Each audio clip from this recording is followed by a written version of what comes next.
Hello দর্শক বন্ধুরা, আপনারা সবাই কেমন আছেন? আশা করি সবাই ভালো আছেন। তো আজকে আমি আসছি আমাদের জেলার মধ্যে সবথেকে অন্যতম একটা স্থান, এটা হলো চাঁদপুর মতলব ব্রিজ। এই ব্রিজটা আপনারা যারা মতলবের মধ্যে বেড়িবাঁধের ভিতরে থাকেন তারা অবশ্যই চিনবেন। এই সেই ব্রিজ, এই ব্রিজের উপর আসছি আমি। তো দেখেন আজকে এইটা সেই নদী, নদী এটার উপরে এই ব্রিজটা নির্মিত করা হয়েছিল প্রায় আজ থেকে 3-4 বছর আগে। তো আপনারা দেখেন, তো এই ব্রিজটা দিয়ে আপনি চাঁদপুর যেতে পারবেন, কুমিল্লা যেতে পারবেন, নোয়াখালী যেতে পারবেন। তো এইটা দিয়ে অনেক জায়গায় যেতে পারবেন। আবার ওই যে ওইখানে রাস্তা দেখা যাচ্ছে, ওই যে ওখানে এই যে আপনারা ঢাকা যেতে পারবেন।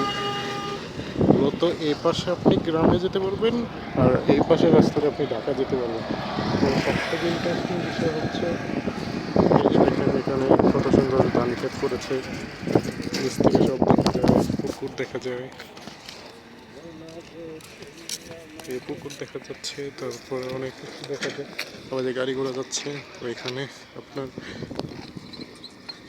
অটো যাচ্ছে।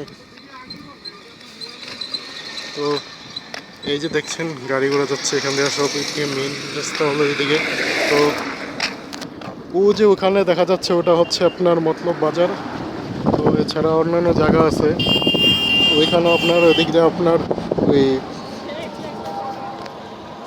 জায়গাটার নাম মান্দারতলি যাওয়া যায় ওই রাস্তা দিয়ে সোজা।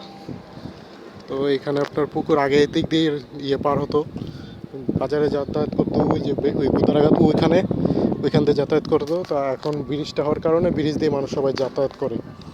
তো এই ছিল ভিডিও, পরবর্তীতে নতুন করে আবার ছাড়বো।